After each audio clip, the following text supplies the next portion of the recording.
Hello students, welcome back to our online classes. तो आज हम बात करेंगे क्लास 11th की आपकी जो नए सिलेबस के हिसाब से आपकी जो बुक है उसका नाम है गुलजार अदब। दो बुक है, एक गुलजार अदब है और एक है खयाबान उर्दू। मेन जो बुक है वो आपकी गुलजार अदब ही है। इस गुलजार अदब में आज हम बात करेंगे मीर तकी मीर की गज़ल की। मीर तकी मीर की गज़ल क्या है? ये गज़ल बताता हूँ मैं इसके बारे में। तो सबसे पहले तो मीर तकी मीर की क्या पढ़ी जाएगी? सवाने-ए-याद पढ़ाऊंगा मैं आपको। मीर तकी मीर की सवाने-ए-याद देखिए, मीर तकी मीर की सवाने-ए-याद पहले ही मैंने बता दी है। पैदाइश जो है इनकी, पैदाइश जो है 1722-23, पैदाइश 1722 या 23 में कहाँ हुई इनकी? आगरा में। मीर तकी मीर अकबराबाद आगरा में पैदा हुए। वो 10 साल की ही के थे। उनके वालिद मोहम्मद अली उर्फ अली मुत्तकी का इंतकाल हो गया। वालिद का नाम क्या था? वालिद का नाम अली मुत्तकी। मीर तकी मीर के वालिद हैं, उनका क्या नाम था?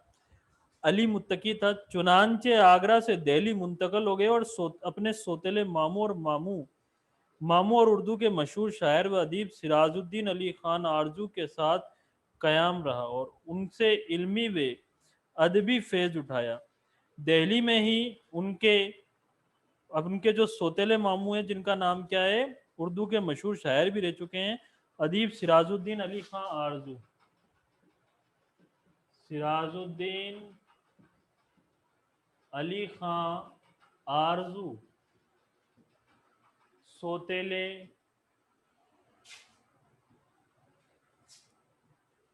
सोतेले मामू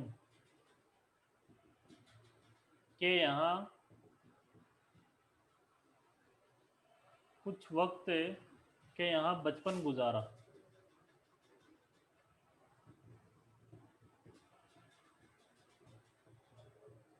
तो मीर तकी मीर ने अपने मामू सिराजुद्दीन अली खां आरजू, जो कि उनके सोतेले मामू थे, उनके यहाँ अपना बचपन है गुजारा और वहीं वो रहे। और उर्दू के मशहूर शायर और अदीब सिराजुद्दीन अली खां के आरजू के साथ कयाम की रहा और उनसे इल्मी व अदबी फैज़ भी उठाया। दिल्ली में ही उनकी मुलाकात सैयद सादत अली अमर से हुई, जिन्होंने मीर को उर्दू शेर गोई की तरफ रग़्ब किया और 1782 में नवाब आसिफुद्दौला की दावत पर लखनऊ चले गए। ये भी इम्पोर्टेंट बात है। 1782 में नवाब आसिफुद्दौला आसिफुद्दौला की दावत पर लखनऊ चले गए। तो ये मीर तकी मीर की दूसरी खूबी क्या है? नवाब आसिफुद्दौला की दावत पर 1782 में कहाँ चले गए? लखनऊ चले गए। पैदा कहाँ हुए? आगरा में पैदा हुए। सोतेले मामू, वालिद का नाम क्या था? अली मुत्तकी नाम था। और अली मुत्तकी के इंतकाल के बाद कहाँ रहे? अपने सोतेले मामू सिराजुद्दीन अली खां आरजू के यहाँ। और ये जो सोतेले मामू हैं, ये उर्दू के बड़े शायर भी रह चुके हैं उस अपने ज़माने के। वहाँ इन्होंने अपना बचपन गुजारा, तो लिहाजा उनकी परवरिश में इनको शेर व शायरी का शौक़ है, बचपन से ही चढ़ गया था। 1782 में जब वो एक कामयाब शायर बन गए थे, तो नवाब आसिफुद्दौला की दावत पर कहाँ चले गए? लखनऊ में चले गए। और लखनऊ में ही उनका इंतकाल हो गया और वहीं पर ही उन्होंने सुकूनियत हासिल कर ली और लखनऊ में ही आपका इंतकाल हो गया। मीर निहायत पुरगौर और कादिरुल कलाम शायर थे। निहायत मीर तकी मीर जो है अपनी ज़िंदगी के बहुत ही कामयाब और काबिल शायर गुजरे हैं। उनके 6 दीवान हैं, ध्यान रखना। मीर तकी मीर के कुल कितने दीवान हैं? मीर तकी मीर के कुल 6 दीवान है। दीवान क्या होता है? उर्दू शायरी में जब शायर अपने सारे शेर जो उन्होंने उसने लिखे हैं, लगभग जब ज़्यादा शेर हो जाते हैं, तो उन तमाम शेरों को वो एक जगह इकट्ठा करता है और उसको एक किताब के में छाप देता है। तो उसी किताब का नाम क्या होता है? दीवान। दीवान मतलब बहुत सारे जो शेर जो शायर ने लिखे हैं, اس کا جو مجموعہ ہے اس کو دیوان کہا جاتا ہے۔ تو میر تقی میر کے ایسے کل کتنے دیوان ہیں؟ 6 دیوان ہیں۔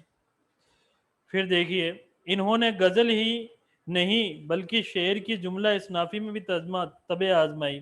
وہ ایک ایسے شاعر اور استاد فن تھے جن کی عظمت کا اعتراف ہر زمانے کے بڑے شاعر نے کیا ہے۔ میر کی غزل کو ان کے عہد اور ان کی زندگی کا مرکہ سمجھا جاتا ہے۔ ان کی شاعری میں فکر و فن کے بہت نازک اور لطیف نمونے ملتے ہیں۔ زبان کی سادگی، میر تقی میر کی خوبی کیا ہے؟ یہاں سے مٹا رہا ہوں میں۔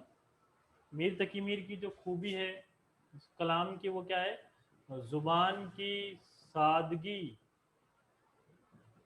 زبان کی سادگی، فکر، شاعری میں فکر،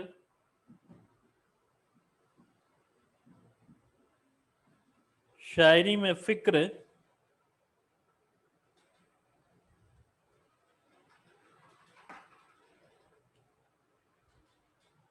اور عام بول چال کی زبان، یہ ان کی خوبی ہے۔ میر تقی میر کی شاعری کی خوبی کیا ہے؟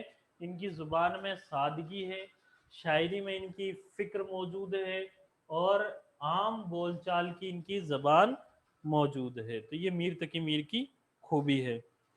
پھر اس کے ان کے کلام کی خوبی ہے، زبان کی سادگی اور بول چال کے انداز میں بھی میر کے یہاں غیر معمولی کشش اور ہنر اندی کا اظہار ہوا ہے، اسی لیے ان کی شاعری عوام و خواص میں یکساں طور پر مقبول ہے۔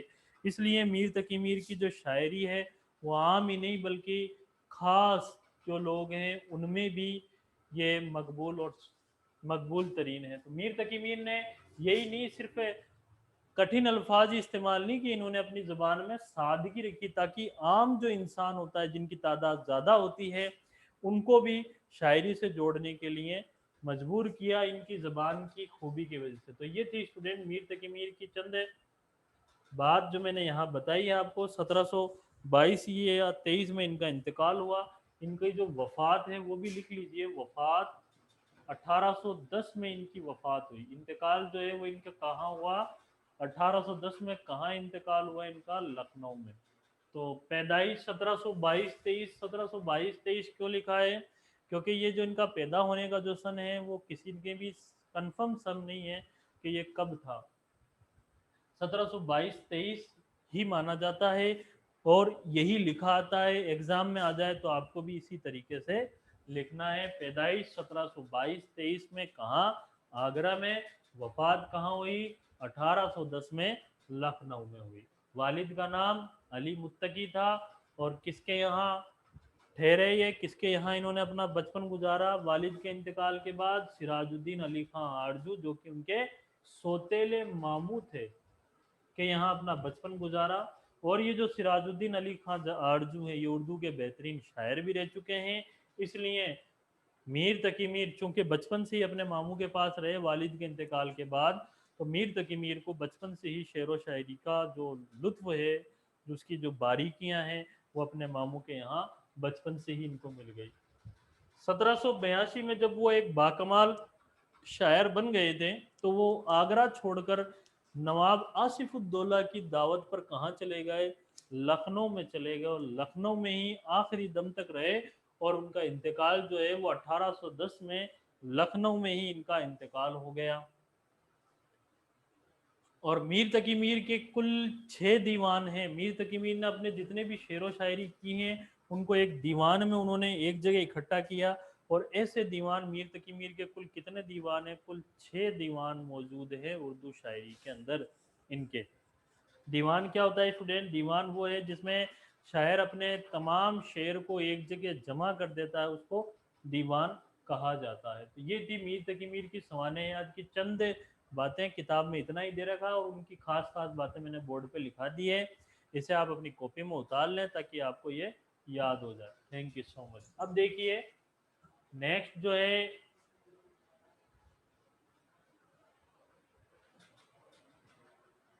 وہ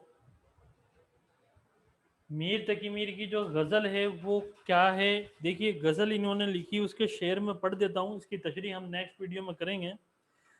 जिस सर को गुरूर है आज है यहाँ ताजवरी का, कल उस पे यही शोर है फिर नूह है गरी का। ये पहला शेर हो गया। दूसरा शेर, आफाक की मंजिल से गया कौन सलामत, आफाक की मंजिल से गया कौन सलामत, असबाब लुटा राह में हर सफरी का। ये दूसरा शेर। तीसरा शेर, जिंदा में भी शोरस न गई अपने जुनू की, जिंदा में भी शोरस न गई अपने जुनू की, अब संग मदावा है इस आशफ्ता सरी का, ले सांस भी आहिस्ता मी, ले सांस भी आहिस्ता के नाजुक है बहुत काम, आफाक की इस कार गए शीशा गरी का। फिर लास्ट शेर जिसमें शायर मीर तकी मीर अपना तखल्लुस इस्तेमाल कर रहे हैं, जो तखल्लुस जिस शेर गज़ल के जिस शेर में तखल्लुस इस्तेमाल किया जाता है वो गज़ल का मक्ता कहलाता है। तो मैं मक्ता पढ़ने जा रहा हूँ। मक्ता क्या है? टुक मीर जिगर सोख्ता की जल्द खबर ले। टुक का मतलब होता है जरा। मीर तकी मीर के ज़माने के अंदर जो जरा को टुक कहा जाता था कि टुक मीर जिगर शोख्ता की जल्द खबर ले, क्या यार भरोसा है चिरागे सहरी का। बेहतरीन गजल है, शानदार उम्दा शेर है। कुल 5 शेर है। तो इनकी तशरीह जो है वो मैं बोर्ड पे लिखूंगा इन शेर को, फिर इनकी तशरीह को मैं एक एक 1 बाय 1 आपको नेक्स्ट वीडियो में बताऊंगा। तो आज की इस वीडियो में मीर तकी मीर की जो सवाने आते हैं जो मैंने बताई है, इसको आप गौर से समझ लें, याद कर लें, और इसकी जो इम्पोर्टेंट बात है जो मैंने बताई है उनको कॉपी में लिख लें। और ये जो शेर मैंने पढ़े इसको आप बार बार सुनेंगे वीडियो को, तो ये शेर थोड़ा सा याद हो जाएंगे। नेक्स्ट बार मैं जब वीडियो बनाऊंगा इसकी जो तशरीह करवाऊंगा तो आपको आसानी से समझ में आ जाएंगे। Thank you so much.